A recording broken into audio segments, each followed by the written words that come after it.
ప్రధాన దిశ నిన్న మొన్న నేను చెప్పకపోతే నేను భయపడ్డాను కూడా అంటారు. హెరిటేజ్ విషయం నేను ముఖ్యమంత్రి అయిన తర్వాత కానీ నేను రాజకీయాల్లోకి వచ్చిన తర్వాత కానీ నేను ఆ రోజు మా కుటుంబ సభ్యులకి చెప్పింది, నేను రాజకీయాల్లో ఉంటాం, ప్రభుత్వంలో ఎక్కడ కూడా మీరు హెరిటేజ్ అనే పేరే రాకూడదు, ఏ దేవాలయం కానీ ప్రభుత్వ కార్యక్రమాలకు కానీ ఒక్క కేజీ కానీ ఒక్క లీటర్ కానీ మీరు ఇవ్వడానికి వీలు లేదని మేము అనుకున్నాం. దాని ప్రకారం ఇంతవరకు ప్రభుత్వంలో ఎక్కడా ఇవ్వనటువంటి సంస్థ హెరిటేజ్ సంస్థ. దేశ వీళ్ళు మాట్లాడతారు దేశ. మొన్న ఒకసారి మీరు సాక్షి పేపర్ చూస్తే ఎన్ని వందల కోట్ల రూపాయలు అడ్వర్టైజ్మెంట్ ఇచ్చుకున్నారు. భారతీయ సిమెంట్ మొత్తం ప్రభుత్వ కార్యక్రమాలకు అన్ని ఇచ్చుకునే పరిస్థితికి వచ్చారు. నేను అది మాట్లాడడం లేదు. ఇప్పుడు హెరిటేజ్ని తీసుకొచ్చారు.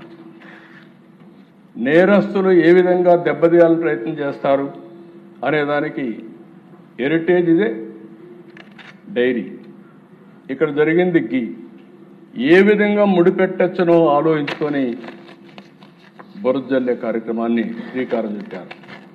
20 లక్షల లీటర్ల పాలు ఎవ్రీ ఇయర్ వాళ్ళు చేసి ఎవ్రీ డే ఆపరేట్ చేస్తారు. వేయాలనుకుని డైరెక్ట్గా ఇచ్చి కానీ డొంక తిరుగుళ్ళు ఇంకో కంపెనీలు వేయాల్సిన పని లేదు. అది ఎట్టి పరిస్థితుల్లో జరగదు. వాళ్ళ ఉద్దేశం నీతి నిజాయితీగా చేయడమే కాకుండా ప్రభుత్వాలతో సహాయం లేకుండా నీతి నిజాయితీగా నిలబడాలనే ఉద్దేశంతోనే ముందుకు పోయారని చెప్పి కూడా నేను మీకు తెలియజేస్తున్నా. ఇక్కడ నిన్నే హెరిటేజ్ని తీసుకొచ్చి ఒక పక్కన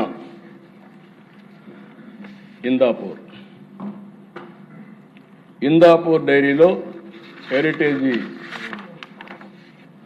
గీని ఇండైరెక్ట్గా వాళ్ళు ఇక్కడ ఇస్తున్నారు. ఇందాపూర్ డైరీకి హెరిటేజ్కి గీలో సంబంధం లేదు. ఈ కంపెనీ అధ్యక్ష పూణే దగ్గర ఉంటుంది.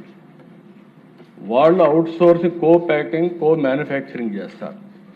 కో మ్యానుఫ్యాక్చరింగ్ ఒకరికే కాదు, మదర్ డైరీకి చేస్తున్నారు, బిటానియాకి చేస్తున్నారు, హిందుస్థాన్ యూనిలివర్కి చేస్తున్నారు, ఆయుర్వేద గీ తయారు చేస్తున్నారు, పతాంజలికి ఇస్తున్నారు, లాక్టలిస్ చేస్తున్నారు, DMart, Reliance, Tata star, Domino's, Dodla, Hatsun, GBR, GRB, తర్వాత ఫైనల్గా వచ్చే కొందికి అమూల్ హెరిటేజ్కి ఇస్తున్నారు. అది హెరిటేజ్ కూడా చీజ్, యూహెచ్టీ, ఎస్ఎంపి చేయించుకుంటున్నారు వాళ్ళ దగ్గర.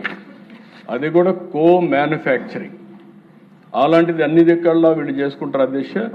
దానికి తీసుకొచ్చి 4 రోజులు కడాన 5 మంది, 5 మంది అయ్యారు. రాజమండ్రిలో కల్తీ పాలు దాగా 5 మంది చనిపోతే అది కూడా చర్చించకుండా హౌస్ను స్టాల్ చేస్తే బాధ్యత కలిగిన ప్రభుత్వంగా ఈ హౌస్లో కౌన్సిల్లో ఆ స్టేట్మెంట్ ఇచ్చింది ఎన్డీఏ ప్రభుత్వం. రెండో అధ్యక్ష, ఇంకొక పక్కన మీరు చూస్తే బోలే బాబా మిల్క్ ఫుడ్ ఇండస్ట్రీ, ఒకటి ఆర్గానిక్, ఒకటి మిల్క్ ఫుడ్ ఇండస్ట్రీ. వీళ్ళు కావాలని చెప్పి రెండు కన్ఫ్యూజ్ చేసి బోలే బాబా మిల్క్ ఫుడ్లో వీళ్ళు పౌడర్ తీసుకుంటే దాన్ని కావాలని చెప్పి మాట్లాడితే వాళ్ళు we have never supplied ghee to TTD or any other temple in India అని కండెమ్ చేసి హెరిటేజ్తో ఉండే రిలేషన్ కూడా చాలా స్పష్టంగా చెప్తే అప్పటికి కూడా ఆపకపోతే అధ్యక్ష, ఓసారి కంపెనీలు ఎట్లుంటాయంటే ఢిల్లీ హైకోర్టుకు పోతే ఢిల్లీ హైకోర్టు మొత్తం రికార్డ్స్ చూసి ఇమ్మీడియట్గా డైరెక్షన్ ఇచ్చారు. సాక్షికి, న్యూస్ పేపర్ సాక్షికి, టీవీకి అందరికి ఇచ్చి ఎట్టి పరిస్థితుల్లో మీరు ఇవన్నీ పబ్లిసైజ్ చేయడానికి వీలు లేదని చాలా స్పష్టంగా ఆదేశాలు ఇస్తే ఇప్పుడు తిరిగి దొడ్డిదారిన కౌన్సిల్కి వచ్చి చెప్తున్నారు. నేను ఒకటే చెప్తున్నా, హెరిటేజ్ ఎప్పుడు కూడా అలాంటి తప్పుడు పనులు చెయ్యం, చాలా స్పష్టంగా చెప్తున్నా. అందులో కూడా దేవుని సమస్య దగ్గర చీటింగ్ చేసే పరిస్థితితో, తప్పులు చేసే పరిస్థితి ఉండదని చెప్పి కూడా నేను మీకు తెలియజేస్తున్నా. మీరు చేసిన తప్పుని తప్పించుకోవడానికి నాటకాలు ఆపండి, పవిత్రతను కాపాడండి, దేవాలయాల జోలికి రావద్దండి, హిందూ మనోభావాల్ని దెబ్బతీయద్దండి. మీరు డిఫరెంట్ ఆలోచనలు ఉండొచ్చు కానీ ఆ ఆలోచనలన్నీ ఇక్కడ జరగవు. ఆ విషయం మీరు గుర్తుపెట్టుకోవాల్సిందిగా మరొకసారి కోరుతున్నా.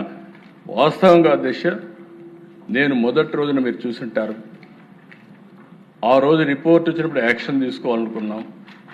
యాక్షన్ తీసుకున్న